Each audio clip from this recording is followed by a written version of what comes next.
2 down. Already thinking about the wine, getting Los Gatos. Enjoying the Sauvignon Blanc. Maybe doing some kart racing. Here's the most important question. Number 3. Who remembers the 3 things I said would be coming to? Raise your hand. Anyone remember all 3? Okay, who remembers 2 of the 3 things I said? Raise your hand. Anybody? One of the 3 things. Okay, I see about 3 hands. Okay. Well, that says something about communication. This session here with you, for the next hour plus, we'll be talking about how communicating is a contact sport. That it's active, that we need to get the attention of our audience, of our listeners, whether it's one-on-one or one-to-many. This is not just presentation skills. It is that, yes, of course, but it's communication skills. What you, as managers and senior managers, do on an everyday basis. What do we see? What do we hear when we speak to people? And when they speak to us as an audience? In addition to content, how can we put our ideas and thoughts together quickly so that we have a listener-focused message versus soapboxing and talking in circles and just telling everything we know where people will check out? So why don't you go do this? Turn to each other, because in the end, that'll make it work. Turn to each other,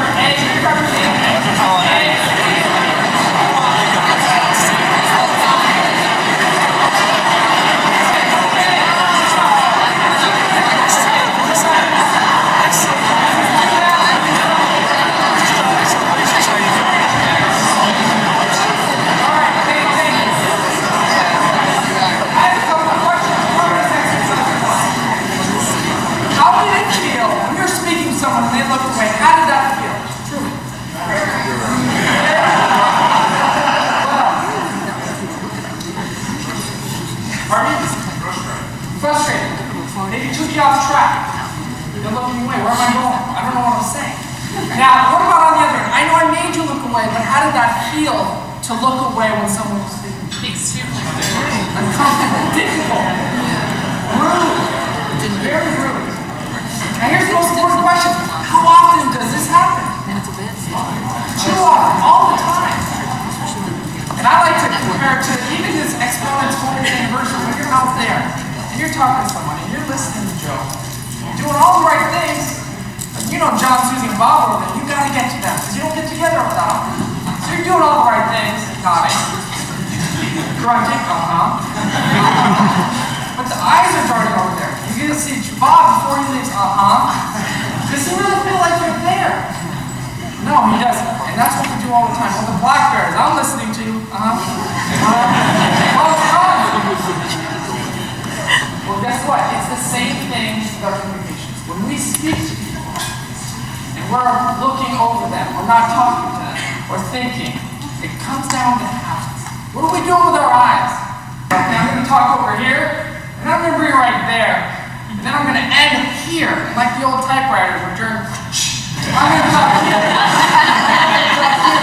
And you do not feel involved. And that's why we talk about involved. And it's really about the 5-second rule. And it's about owning your space. But what is most common when people speak? The worn edges where people grab on for dear life to speak to people, and we stay here because why? Because that's comfortable. But what's effective? And so there's a reason we set up and we thought, we're going to come down to the floor to connect better with you versus staying up here where we're more limited. But it's about taking away barriers. What we encourage people to do, which by the way, this is a lectern, not a podium. Some people say it's a podium. Podium is what you stand on, lectern, you got your notes on. But what we encourage people is put your notes at the lectern. Put it to the side. But take away any barriers. Because you want to be open. You want to connect with your audience. Most common is somehow across your body. Just because that's what's comfortable. Now, if I talk to you for a certain amount of time, I might have your attention, be on a great track. There's one thing that's new, that's happening. In about 10 seconds in, you're going to be thinking, what's the story with that guy's hands? That's not very effective. So we want to know what to do with these hands. Now, I do need to tell a story because there was a guy that came through, a very successful VP of sales. And again, as I mentioned, most common is somehow across your body. He was a fig leaf, covering those areas. So he was a fig leafer. And as he spoke, he called himself this, because he went into private coaching and with video, that's what our programs do. He saw himself, he called himself particularly flashy.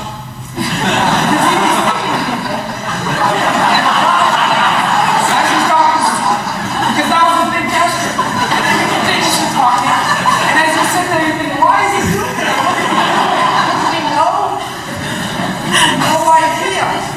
If I'm here with for 90 minutes, and if I talk for 90 minutes, I might lose you or lose some credibility around communications, and I don't want to do that because you can hear the ums or the fillers. And so, you know, and right? All right?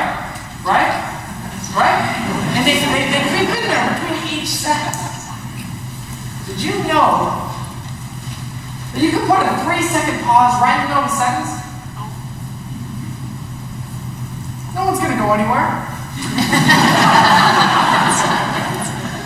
It's almost as if the next thing you're going to say is coming down from the mouth. What is he going to say next?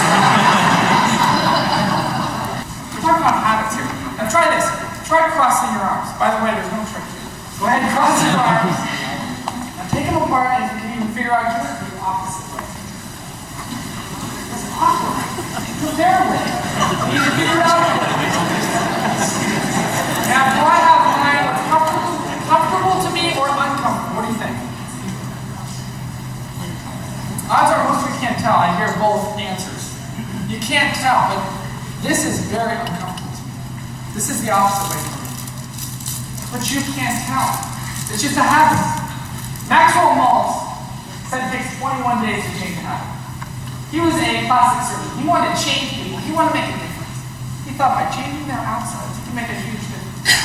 He realized that you got to get to people's insides to really have an impact. So he wrote the book, Psycho-Cybernetics, and got inside people, understand how people change, what they do. And he found that it takes about 21 days to change a habit. And we found that to be, for the most part, very effective. So I could work for 21 days, both ways, so that when Joe says, hey Ben, cross your arms.